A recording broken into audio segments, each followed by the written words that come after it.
Ladies and gentlemen, it is Friday night in Phoenix, and you're listening to the Absolute Geek Podcast. And good God, does it feel good to be able to say that again?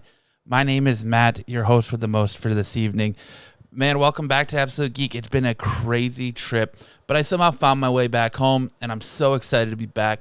So excited to be here with you guys again on Friday nights, right here on the Absolute Geek Podcast. So much has happened to me. So much has happened to me over the last couple of months. I can't even begin to tell you guys how crazy it's been. We'll get into it here in a minute, but I just want to say that, you know, it's great to be back here. I hope you guys are going to come back for this journey with me. I hope you guys are ready to do this again. But it's going to be a little bit of a remix. It's a little rehash, a little rise of the Phoenix, if you will, because we're starting over. We're starting fresh. As you can see, it's just me.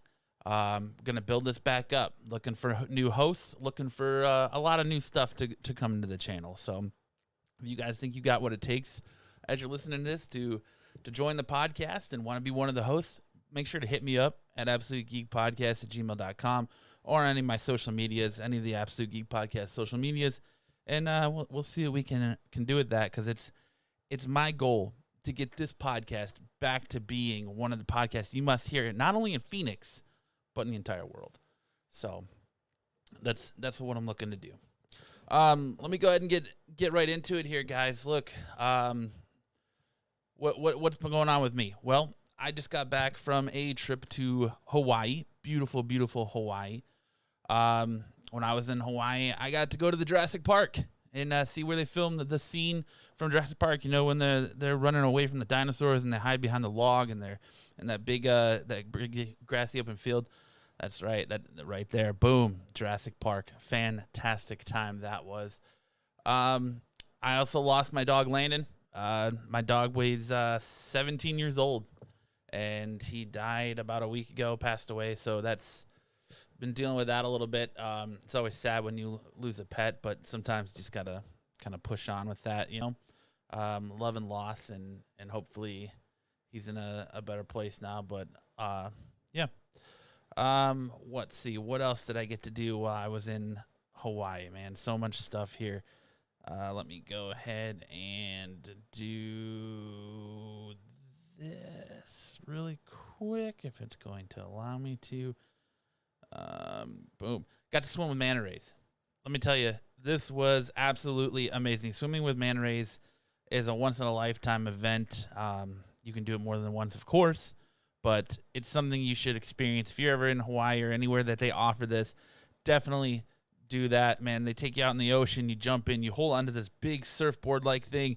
There's a giant battery and blue light on it that shines down, and it collects the plankton, and the manta rays swim up underneath you, and it's a lot of fun. It's crazy, and they almost touch you, and you're kind of like, oh, God, and you freak out a little bit, but it was absolutely worth it. I got engaged. Yes, that is correct. I got engaged in Hawaii to my beautiful girlfriend, Erin. Now, if you guys are a listener to the show, I know our good friend Artie the Psychic said that I was supposed to meet my tattooed gothic princess, but you know, it didn't kind of work out like that. Like he saw some stuff coming in my life, but he wasn't spot on with it. But you know, luckily I met an amazing woman who has come into my life and done so many great things for me, and is just the absolute shining star of my life. I love her so much. I can't wait to marry her. I just see big things in our future, and she's so supportive of me, and most of all, she's supportive of my hobbies. She's okay with the fact that I'm a fucking comic book nerd. Like, how cool is that? You find a normie that's okay that you're a comic book nerd. It's super, super fucking dope. But yeah, so that's been fantastic, and that's pretty much been what's up with me. I mean, that's what my last couple of weeks have been in a nutshell right there. So I'm super excited to be back. I'm super excited to get into this stuff. So let's get it rolling. Let's kick off the new Absolute Geek Podcast, or whatever this is going to turn into. So let's kick it off with a little bit of geek news this week. This week in geek news, we got Rangers of the New Republic. So according to Vanity Fair, Rangers of the New Republic is no longer in active development, with no word if the series has been put in on indefinite hiatus or will return sometime in the future. Personally, I don't see this as a big loss. Lucasfilms and Disney Plus have plenty of Star Wars material in the pipeline to please every hardcore Star Wars fan's appetite. Remember, we're still getting so much Star Wars content. We still got Ahsoka. We've got the 3rd season of Mandalorian coming up. We've got the Book of Boba Fett. We've got the Rogue One prequel, Andor. We've got the Obi-Wan Kenobi series. We've got, not to mention, the Bad Batch that's airing currently on Disney Plus. In my opinion, when it comes to the Star Wars fandom, it's probably better that they cut the show loose, let it go. Don't move forward with it if they can't get it right, if they can't get the scripts right, if they can't achieve what they're going for, because after the success of The Mandalorian and kind of the success of the final season of Clone Wars and the success with Bad Batch and everything they're doing, when it comes to Star Wars fandom, it's probably a better idea to shelve a project than continue on with it and face that backlash Last Jedi proportions. Let's be honest. Any Star Wars fan is going to tell you that they would probably rather you shelve something than give us another Last Jedi or anything like that. I don't know if they can handle that, especially with the mixed reviews or the way the prequels are handled and addressed. We'll have to see how they handle that. I mean, we don't want, if it's bad, we don't want that kind of blowback coming to this new Star Wars stuff. Next, Hocus Pocus 2.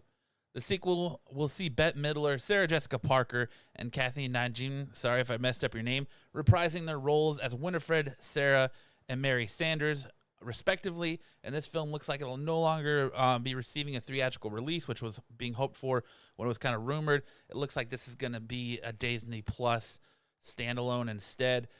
Look, it's been a long time since I've seen Hocus Pocus. I could care less on this, honestly. I know there's a lot of people that are excited for it. My fiance was like, ooh, Hocus Pocus 2 when she saw what I was working on. So she got super excited for it. And I'm just like, yeah, okay, I guess, whatever. It was kind of Sarah Jessica Parker when she was hot before she became a horse face. Maybe some people think she's always been a horse face, but I used to think she was hot in Hocus Pocus. But so, yeah, if that's your cup of tea, Hocus Pocus 2 coming to Disney Plus with a 2022 release date. I'm going to say, go on a limb, call me crazy, probably Halloween. I'm going to say probably October 2022, but we'll see. Call me crazy. I mean, that's what I'm going to think. 2022 October, Hocus Pocus 2, Disney Plus. Get those subscriptions now. They need your help, people. Moving on, we got the SpiderMan No Way Home trailer. The long-awaited trailer from Marvel and Sony, SpiderMan No Way Home, was finally released this past week, to the demise of Spider-Man fans everywhere, as it turns out to be the most fantastic troll. With this whole Spider-Man No Way Home thing, they've done nothing but troll us. They trolled us when they were releasing the name of the movie, when they came out with all the different names, and they had that big whiteboard of all the different names they were working on for this film. This whole thing has been nothing but a troll. And let me show you what I'm talking about. So here's your trailer. That's right. Someone tweeted a semi-truck picture with the Spider-Man No Way Home on the side of it and said, finally got the trailer I've been waiting for. And the official Spider-Man No Way Home Twitter page ran with it, retweeted it, and added a caption that said, as requested. This is the perfect troll, but personally, with all the damn near unavoidable spoilers that have come out for this movie, whether you read them or not, I feel like it's kind of hard to avoid what we're getting as far as Spider-Man No Way Home spoilers are going. You've heard everything from, who's in it to who's not in it to the plot line to Mephisto to multiverse to whatever. I'm a little scared about if Andrew and Toby aren't in this. I'm a little scared to see the first trailer, because if those rumors are true or not, they could have a negative effect on the movie and how much it grosses opening weekend and how much it does, because I think you got people building a lot of hype around this movie. What's up, Patrick? Good to see you, man. Thanks for stopping by.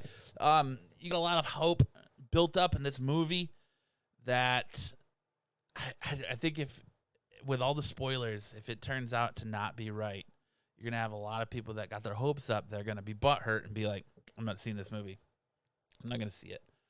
But I think there's one thing we can all agree when it comes to SpiderMan No Way Home is that this movie was single-handedly the worst kept secret in Hollywood.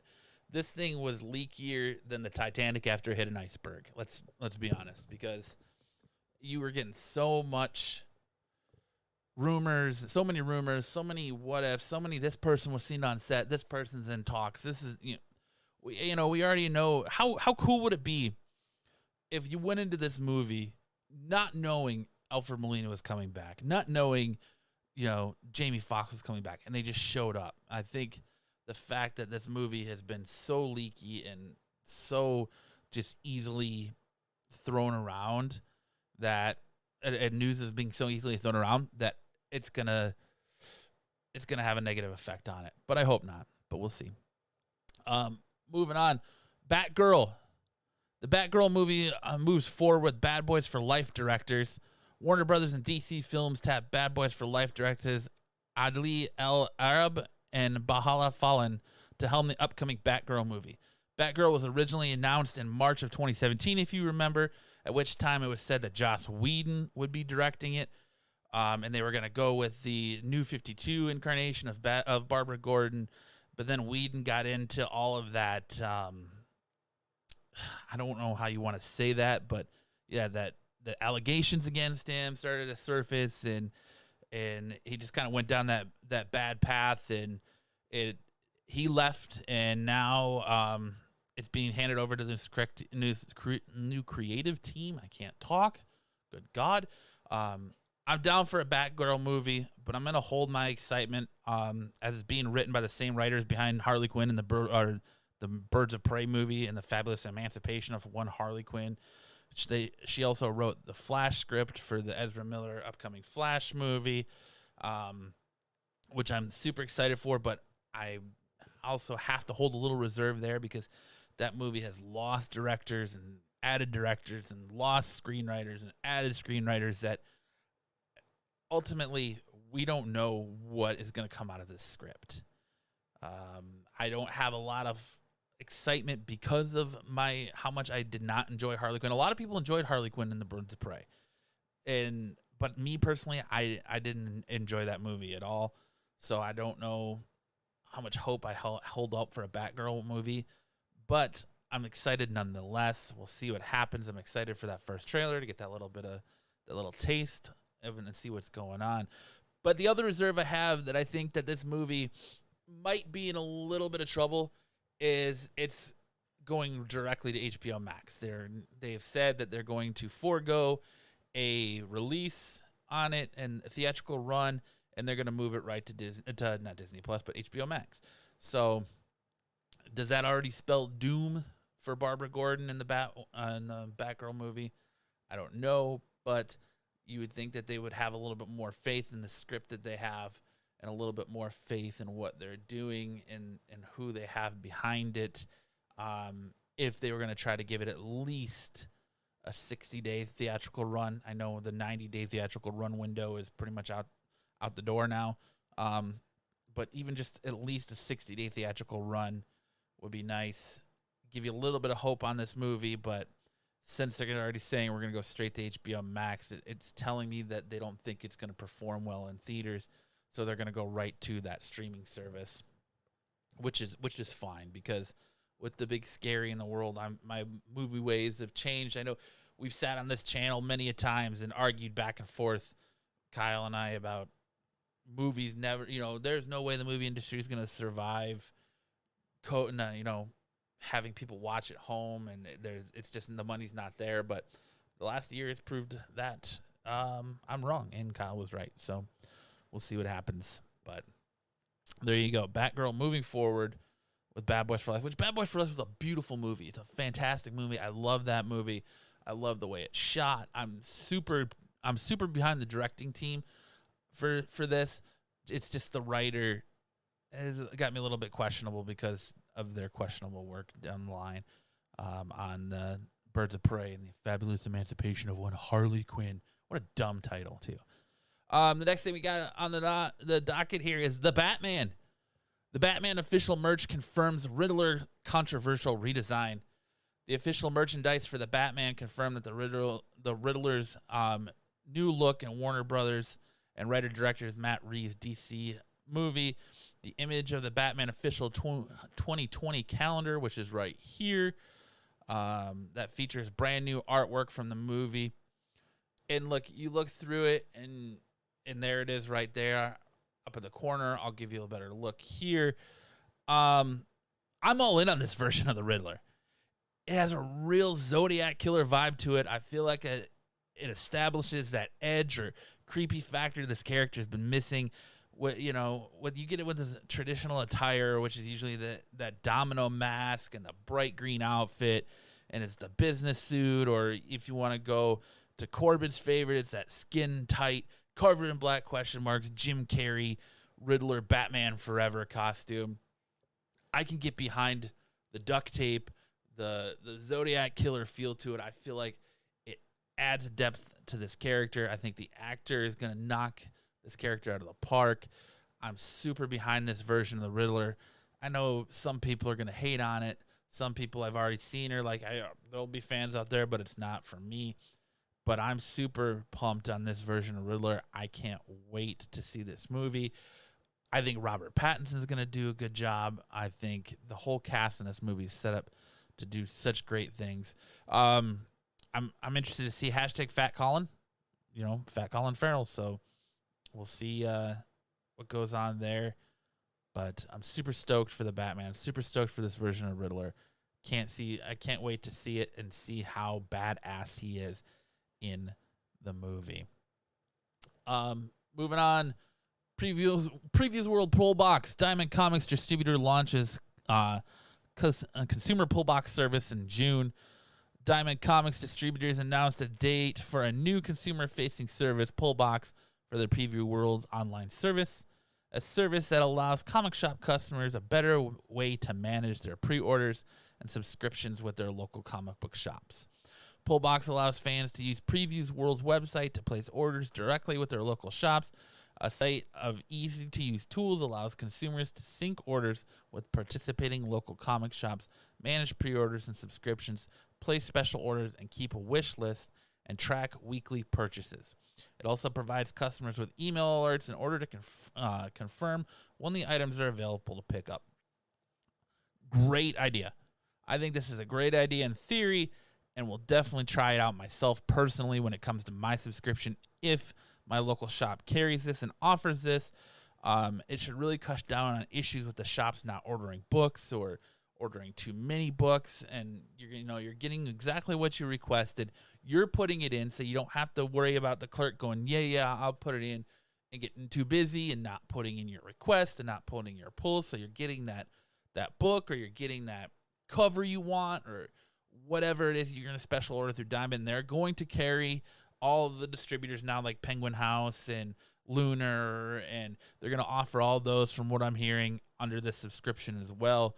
So that way you're going in there and you're kind of doing it yourself. It's almost like you're ordering from Diamond directly, but you're just doing it through your comic shop instead of having to go to the clerk and be like, listen, I want to order 13 copies of Batman 43 or 13 copies of whatever obscure comic that you want to read, that you've been hearing about, that people are talking about, that you want to read but your shop normally wouldn't order. You can go right down Previews World, order it yourself, and it's going to be in your pull box.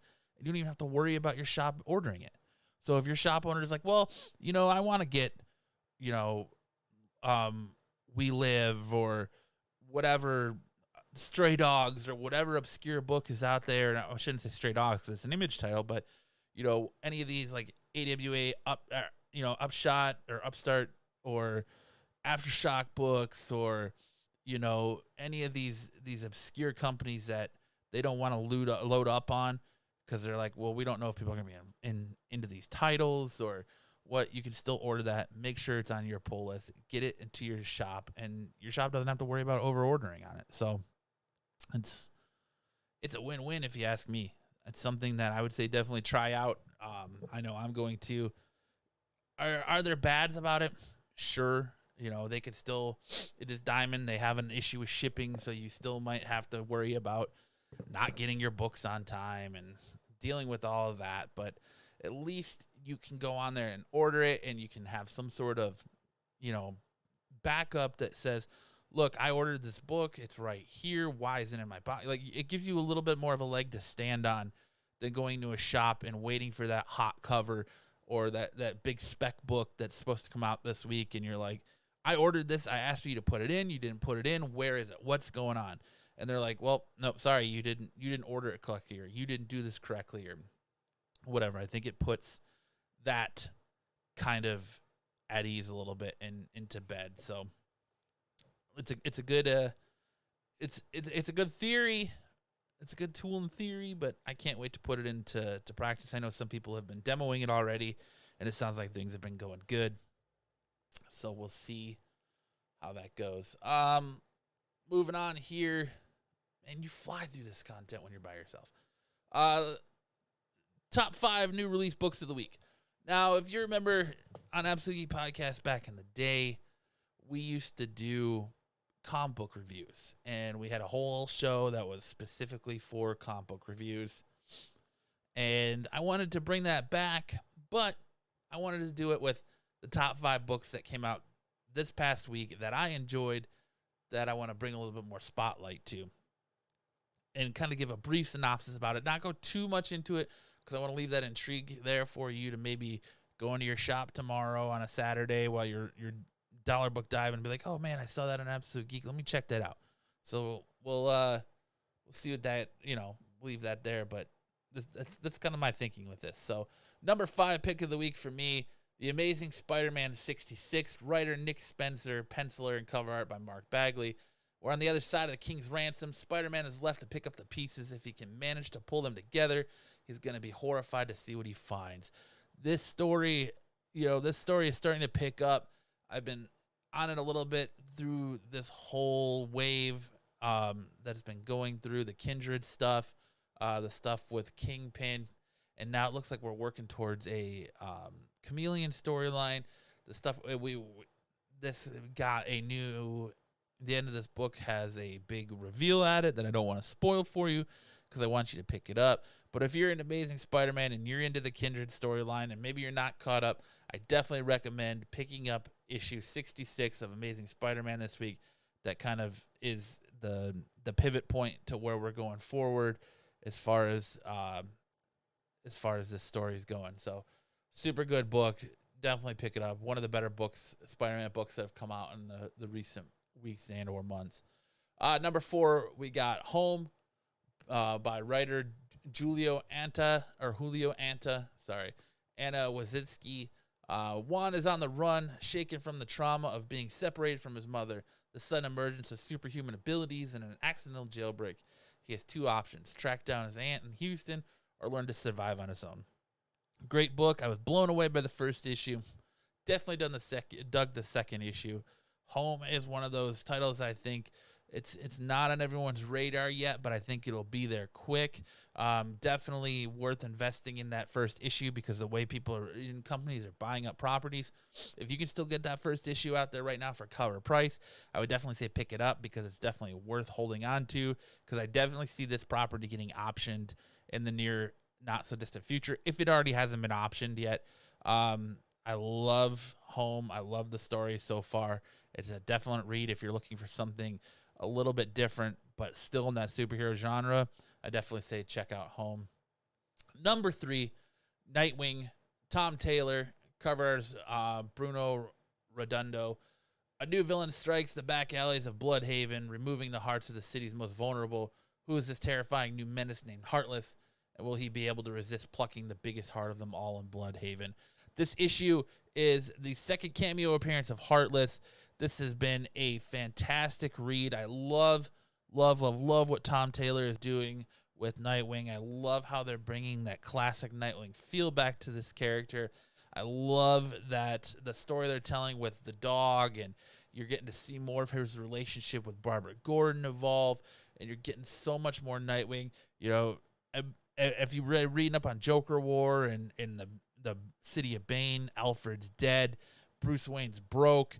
Dick finds out that Alfred left him all of his savings, like he never spent a dime when he was left the Wayne fortune when Bruce was a kid, and he's been saving his money, and he was a billionaire himself, and he left all that money to Dick Grayson because he knew that Dick Grayson would be the one that would do good things with it, because out of his core, Dick Grayson just wants to be a good person. So he's using that money to try to help the people of Bloodhaven, and now there's a new villain behind the scenes, Heartless. Check it out. If you're a Nightwing fan, it's been a great story. If you're not as familiar with the character, I definitely say jump on the Nightwing train and get familiar with this character, because this story has been great, and this is a definite series that you want to be up on. Number 2, Red Room, by writer, artist, and cover artist Ed Piskor. So you have dark web and untraceable cryptocurrency. Has been an emergence of a subculture of criminals who live stream and prioritize webcam murders for entertainment. Who are the murderers? Who are the victims? Who will stop it? Great book. I saw it in the previews. Caught me by surprise. I was like, that cover looks dope. It's got this weird vibe to it. I want to check it out. And it really is. Man, it's worth a read if you haven't picked it up yet. Definitely gives you that, that craziness that a cryptocurrency is driving all this, and they're doing on the dark web. And it reminds me a lot of Hostel, but instead of that, they're webcamming people getting killed. So if you're looking for a new horror suspense book that just came out, and you're a fan of that movie and you want to get that vibe again, I would definitely check out Red Room. I'm going to come back for issue 2. It was an interesting read. I don't want to say it's a great read because of the material, but it was an interesting read. And my number 1 pick for this week, Stray Dogs number 4, written by Tony Fleecis and artist by Trish Faulkner. What happened to Victor? Is he alive, or was he just the latest victim at the long line to meet his grisly end at the hands of the Master? Find out the answers to this question and so much more in this issue. This is the penultimate issue of this series. It's a 5-issue series from Image Comics. It's a fantastic book. It's a book that I can't wait to read every month when it comes out. I've gotten to talk to Tony. He's a fantastic guy, very entertaining. I tweeted at him. I was like, man, this book has just unearthed so many feelings inside of me that I haven't gotten from reading a comic book in so long. There's some crazy stuff in this book. If you're a dog lover, it's gonna pull at your heartstrings a little bit. Even it did to me, even though I just lost one of my pups, a few days or a week ago. Reading it, I was like, oh man, I can't right now. Like this, he did not just do that. So again, penultimate issue. We've got 1 issue left. I know that there is a free comic book day issue, and I believe he said there was also a one-off standalone, but you can find out more about that tomorrow night if you check out Kyle and the rest of the crew over at Modern Comic Mayhem. They're actually going to be interviewing Tony again, so he's going to come on and talk about issue 4 with them. So I definitely recommend going to check out Modern Comic Mayhem and showing Kyle and the guys over there some love. If you want to find out more about Stray Dogs and kind of like I do, like what was Tony thinking? Where was his mindset? How did he get, like, dude, it's crazy. It's really crazy what this book has pulled off, when it's kind of like Lady and the Tramp meets Silence of the Lambs is the best way to put it. It's been super, super crazy. I can't wait for more from it. But sadly, the last issue is coming up. Yeah. So I can't. That show is beat. What show is beat, Max? But yeah, Stray Dogs, amazing. Check it out.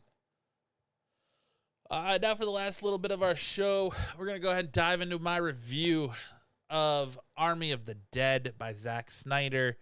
Look, this movie was written by Zack Snyder. This movie was directed by Zack Snyder. This was a Zack Snyder story.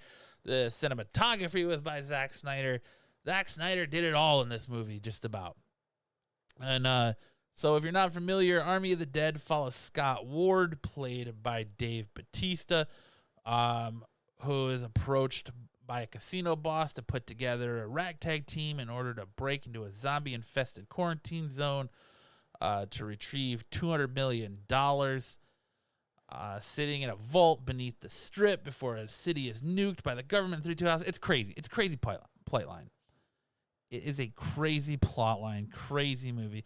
What's up, Solo Wookie? Much love, man. Good to see you. That book is nuts. I want to hunt that fucking fucker, dog slaying piece of shit. Yeah, right? It's a crazy book.